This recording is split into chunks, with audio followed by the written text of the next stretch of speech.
let's get to the big game that's coming up this weekend, man. Manchester City is hosting Arsenal at the Etihad. I know you and I are both very excited / very nervous for this game.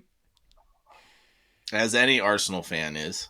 But I mean, what does this mean for the title race? Does whoever win this game, do you see them going on to win the Premier League? I would say, I mean, right now it's Arsenal's to lose, right? I think Technically, yes, I mean, they're at the top of the table. We've said it before, and I'll say it again. If City win this match, they win the title. From what we've seen them do, you don't see them losing a game at all season, from the rest of the season. They might, but I still also think Liverpool will also drop numerous points. He says. Arsenal have the potential going to Old Trafford, going to Tottenham Stadium, going to the Amex. There's a potential there for them to drop more points. However, I think if Arsenal win this, they have got all of everything off their back. They have now done what they haven't been able to do in 7 years, 8 years, win at the Etihad. I remember an Olivier Giroud goal, and that was about it when Arsene Wenger was coach, where he went and slid in front of the home fans and that whole thing. Got all the memes from that. That was fantastic. And then if Arsenal win this match, I don't see anyone stopping them for the rest of the season, barring themselves. So same thing as City. Arsenal have taken more points off of the top 3 than anybody else in the league this season. Liverpool have only beaten Arsenal in the FA Cup. They drew and lost, and handsomely, might I add, to Arsenal at the Emirates. City have drawn Liverpool twice, if I'm not mistaken, and lost to Arsenal. So if Arsenal picks up a win against these teams, the confidence in this young squad, I don't see. Maybe City beats them in the Champions League, whatever, but I don't think at that point Arsenal cares. So yes, I don't think this will be the title decider. I do not.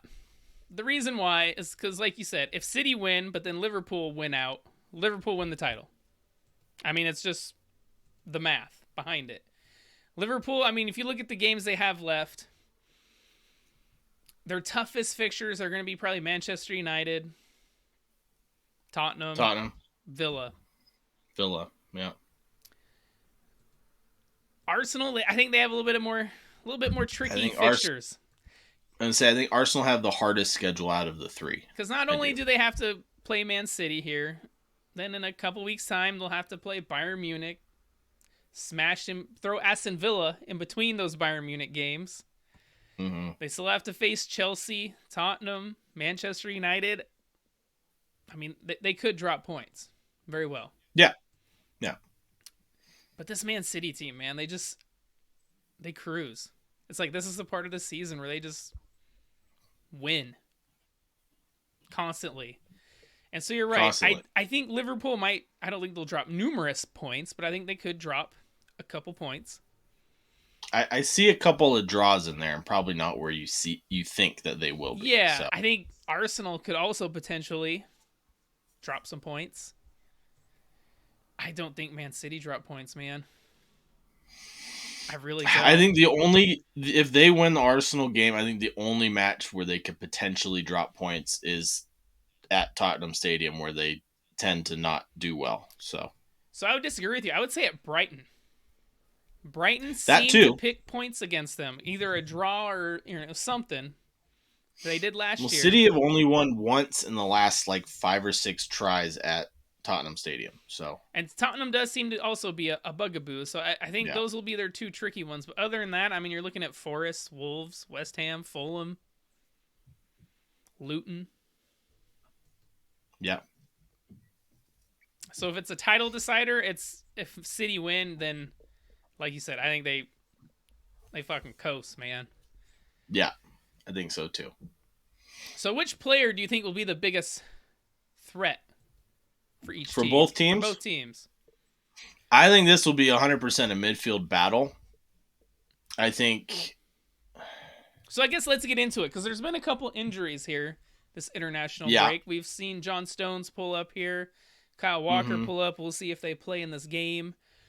I know off camera you mentioned KDB might be out. We obviously know Yeah, Ederson's he's got out. another.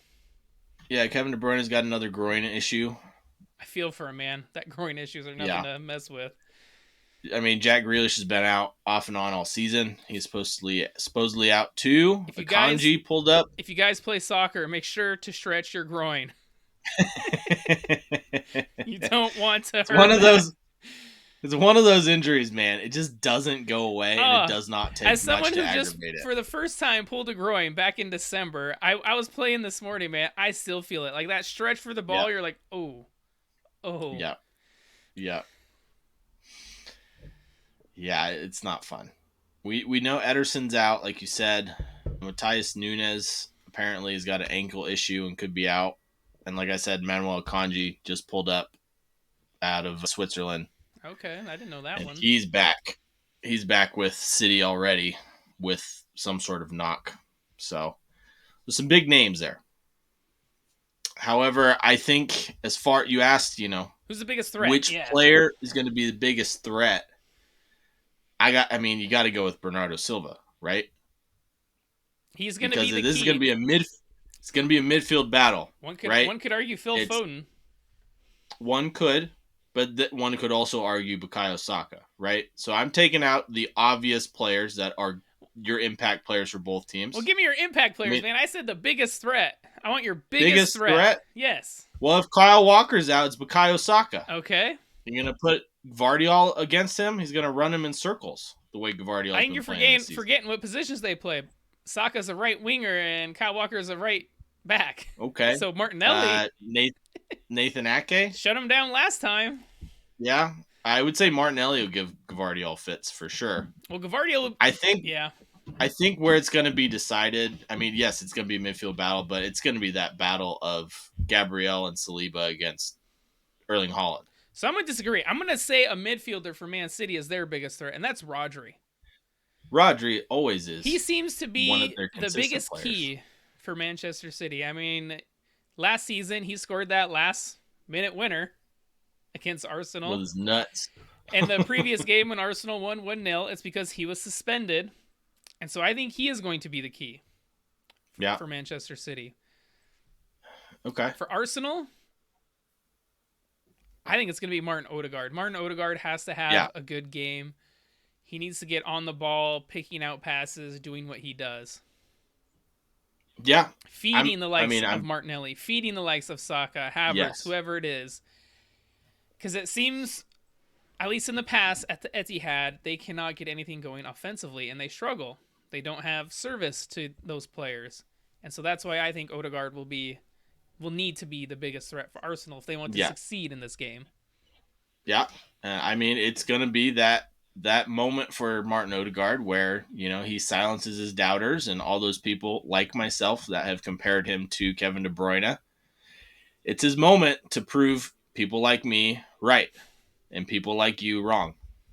How is it proving me wrong? I'm saying he needs to have a big game. You said he disappears in big games. He has disappeared in big games. That's what I'm saying. He has to show up. Okay, that's what I'm saying too, though. I literally just said he has to show up. I'm agreeing with you. Kevin De Bruyne has stepped up in big game occasions. Mm-hmm. Martin Odegaard has not. That's just how it is. I'm agreeing with you. Don't say because prove me right and me wrong or whatever. I'm just saying that he has to. He does. He has to show up in the big games. So I'm agreeing with you. Okay. So what duel are you looking the most forward to then out of this? It's got to be Martin Odegaard against Rodri. Right? I'm looking forward to also Haaland and Saliba, man. Yeah, so am I.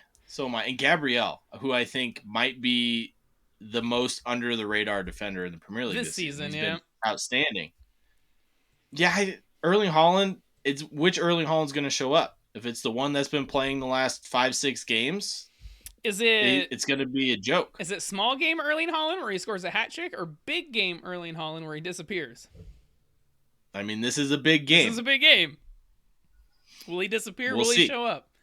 Yeah, we'll see. That will be the yeah. And then it depends. It's all going to depend on who starts, right? like, where is Phil Foden going to line up? Is he going to be on the left side and be up against Jakub Kivior? Or is he going to be on the left side and be against Ben White? I suspect with no KDB, he could be the number 10. Yeah, it's possible. I think they probably put Bernardo Silva at the number 10 and put Kovacic in there to give them a little bit more defensive cover, but we'll see. And we're going to get into that in a little bit, who we think is going to start. But yeah, I think there's so many duels all across the field that are going to be fascinating. I mean, Tasty, man. what about if John Stones plays, starts pushing up the field? Declan? Yeah, Martin Odegaard, and Kai Havertz. How are they going to get in behind and make it a 2-on-1 situation? So many duels. And to be honest with you, when it all comes down to it, what specific duels am I looking forward to the most? It's Pep Guardiola against Mikel Arteta. Okay. Coach v. coach. That is what I'm looking forward to. I like it. I like because that these answer. Two, who is going to overthink it? Who is going to simplify it? This is a chess match between, the mentor and the mentee. Who is going to step up and finally either Pep's going to keep dominating this rivalry or Arteta's finally going to step out of his shadow? Well, which one is it going to be? So far this season, Arteta has won the rivalry in the Community Shield and in that first game. So we'll see if he can keep it up. But this is where it matters the most. But what do you think will be the deciding factor in the outcome of this match? Will it be a set piece? Will it be a mistake? What do you think is going to decide this game? I'm going to go with, it could be, right? It could be any of those things. I'm going to go with which Arsenal team shows up. Is it the young kids that are immature, crumble under the pressure? Or is it this team we've seen this season that seems to thrive under pressure, seem to have grown up? Which team is it going to be? So that's what you think will be the deciding factor. Okay. I think so. Because if this Arsenal team plays like they did against Liverpool, I think it's a similar scoreline.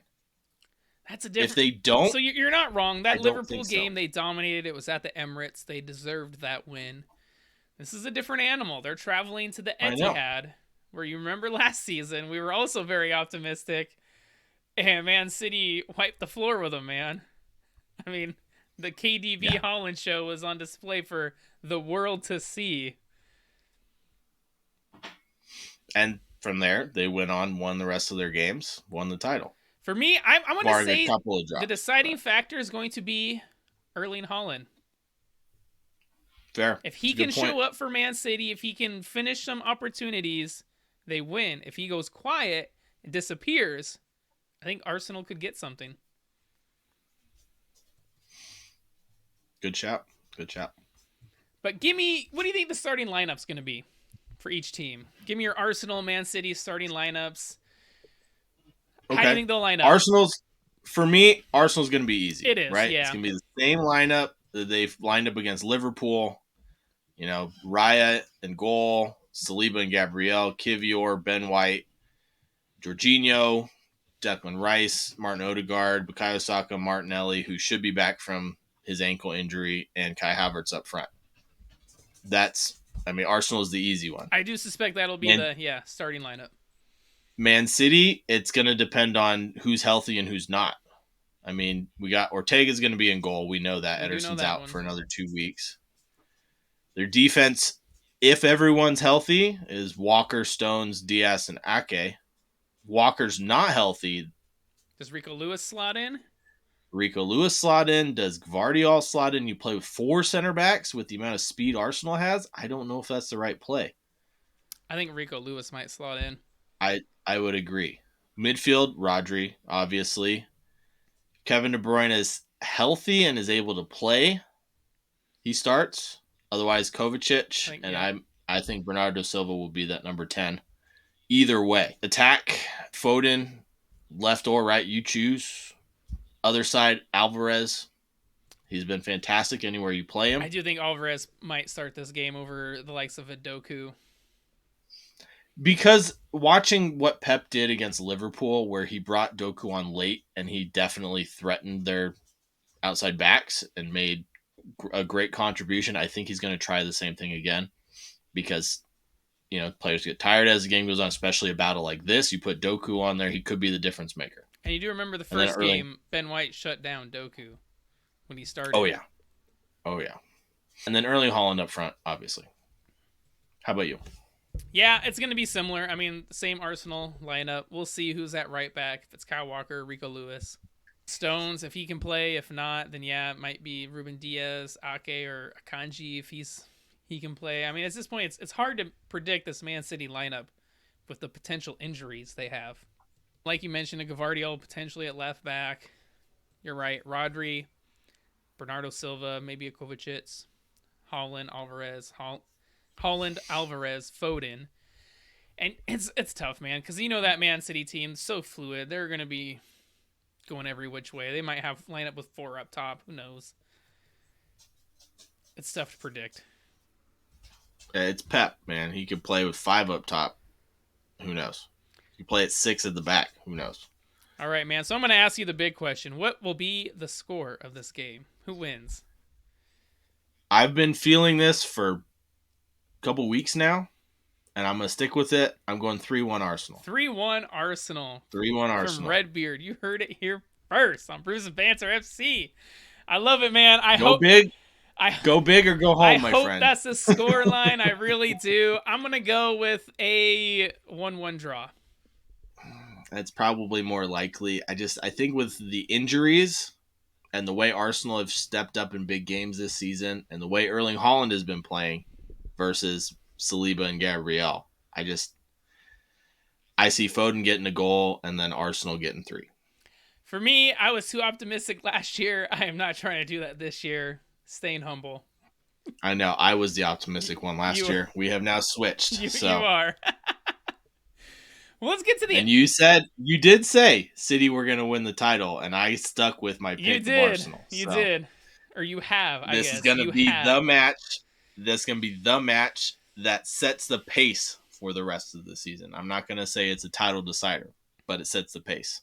Okay, well, let's look at the other team. Let's look at the other team in this title race. Okay. Liverpool, as they host Brighton. Yeah. I mean, at this point, all games are pretty much must win for Liverpool if they want to win the title. Because the game this weekend between Man City and Arsenal, depending on who wins that, it could prove very fortuitous for them. Especially a draw, right? Just like a draw. Arsenal fans wanted a City-Liverpool draw. Best outcome for Liverpool is they get a win. City and Arsenal draw. So we'll see if they can continue on against Brighton. Which, the way Brighton have been playing this season, man, I'd be surprised if they didn't win. Especially away from home. They've been pretty bad. They've lost only 1 game at home, but they've lost a ton of games away from home. Well, if they've only lost 1 at home, that means they've lost 7 away. Yeah. So that'll be a big game for Liverpool. I got to say, I think Liverpool are probably going to win this one pretty handily, the way that Brighton have been playing. It's the injuries, man. When is it going to catch up to Liverpool? That's the big question. We've been saying when now for a little while, and so far it has not. So maybe they can ride it out. We'll see.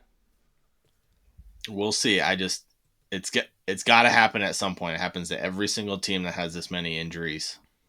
When is it going to happen? They will drop points at some point. Is it going to be the Brighton game? I don't think so. What do you think? I don't think so either. Yeah.